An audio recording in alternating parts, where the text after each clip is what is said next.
Bonsoir à toutes et à tous, ici Jean-Philippe Narcos pour le Sky9 et bienvenue dans ce journal. Pour commencer ce journal, la République de Cayo Perico et le gouvernement du Sud ont officiellement signé un accord confirmé par une décision conjointe. Voici quelques extraits. Hola a todos. Tout le monde m'entend bien? Affirmatif. Oui. Là, on vous entend. Perfecto, gracias. Aujourd'hui, nous sommes réunis nous sommes pas ici pour négocier. Nous sommes ici pour formaliser une réalité qui existe déjà. Pendant trop longtemps, les ressources de Cayo Perico ont été exploitées sans reconnaissance officielle. Aujourd'hui, cela prend fin. Cet accord ne crée pas une faveur, il reconnaît une souveraineté. Nous ne demandons pas la totalité, nous demandons ce qui nous revient. Et aujourd'hui, le gouvernement du Sud la reconnaît. Du coup, article 4, le versement des 20% doit être effectué après le départ de chaque convoi, assurant la perception et l'indépendance des incidents. Article 5, donc, le Sud assume la responsabilité exclusive du choix et de la sécurité du prestataire, donc groupe 6 ou autre prestataire. Cayo Perico n'est en aucun cas responsable des pertes ou incidents liés au transport quand il est effectué sur Los Santos.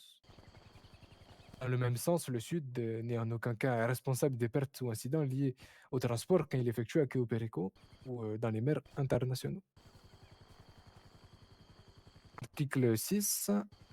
En cas de non-respect total ou partiel des obligations prévues dans le présent accord, notamment en matière de versement de taxes, de transparence financière ou de responsabilité logistique, le gouvernement de Coperico et de Los Santos, en cas de conflit, se réserve le droit de suspendre immédiatement toute activité de l'entreprise Beluga. Donc ça concerne Cayo Perico.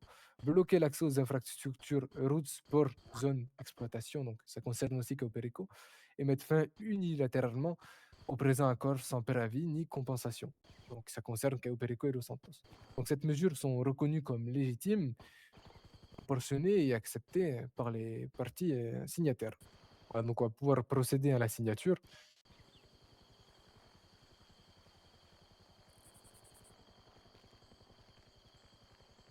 Donc la République de Cayo Perico acte à ce contrat et à cet accord commercial.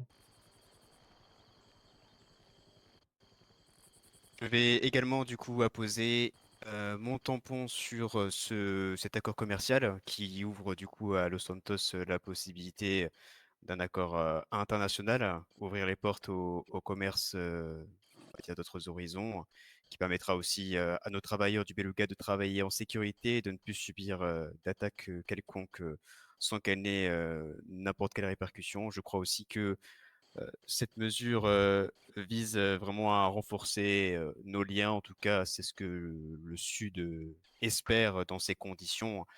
Je veux dire aussi que ce contrat a été donc évalué pendant le temps. Nous avons parlé là il y a quelques minutes maintenant, mais je tiens à vous dire que c'est donc acté et c'est officiel. Et pour cela, je pense que on peut s'en féliciter. Félicitations. Voilà. Donc je vais tout de suite chercher. Félicitations, félicitations. Félicitations. Félicitations. Mundo. Félicitations. Félicitations. Félicitations Si je vais todos. arriver à poster. Félicitations. Ah si, je voulais ajouter ma petite pièce. J'attends qu'il finisse de signer, Seigneur Taylor. Je vais mettre le devant comme ça tout le monde m'entend. Est-ce que Todos, vous m'entendez? Affirmatif. Tout le monde m'entend. Du coup, il me présente, señora, señores, señor Oxo Antonio Alvarez Rodriguez, jefe del gobierno. Seigneur Taylor, vous me connaissez, ancien vice-président etc. Pour ceux qui me connaissent, enfin bref, voilà. J'aimerais rajouter quelque chose. À côté d'aujourd'hui, toute activité beluga sur nos eaux, sans respect de cet accord, sera considérée comme une violation de souveraineté. Ce n'est pas une menace, c'est une définition juridique. Donc que cet accord soit le socle d'une stabilité durable. Cayo Perico respecte ce qui respecte Cayo Perico. Muchas gracias, le gobierno de Los Santos, pour votre confiance et pour cet accord signé et mis entre de bonnes mains ce soir. Écoutez, merci à vous, merci à nos membres d'institutions de Los Santos de s'être déplacés ce soir, de San Andreas aussi. Je remercie le président pour son accueil et puis nous espérons donc une bonne collaboration unilatérale par rapport à ces accords commerciaux. J'espère aussi que ça permettra vraiment une stabilité dans nos deux régions. Voilà. Magnifique. Souci. Gracias. Ensuite, le gouverneur du Nord, M. Tomanoku, a annoncé qu'il ferait des déclarations officielles très prochainement. À ce stade, aucune information n'a été communiquée sur le contenu exact de cette prise de parole. Seule certitude, ces déclarations seront diffusées sur notre chaîne. Nous vous tiendrons informés dès que la date et l'heure de diffusion seront confirmées. Pour finir, 2 documents administratifs officiels que vous pouvez voir à l'écran ont été rendus publics ce jour. Le premier est un communiqué du gouvernement de Blaine County, daté du 13 février 2026, annonçant la reprise administrative et fiscale immédiate d'une exploitation viticole située sur son territoire. Ce décret précise notamment que l'exploitation est désormais placée sous l'autorité administrative directe de Blaine County. L'ensemble des taxes et contributions relèvent désormais de la juridiction fiscale du comté et le bureau du shérif de Blaine County est chargé de l'application de ce décret. Le second document est un accord intergouvernemental signé entre le gouvernement de Blaine County et le gouvernement de Los Santos, confirmant le transfert administratif et fiscal de cette même exploitation. Cet accord prévoit également la continuité de l'activité économique et entre en vigueur immédiatement après signature par les 2 parties. C'est la fin de ce journal, merci de nous avoir suivis sur le Sky9, c'était Jean-Philippe Narcos et à bientôt dans notre prochain journal.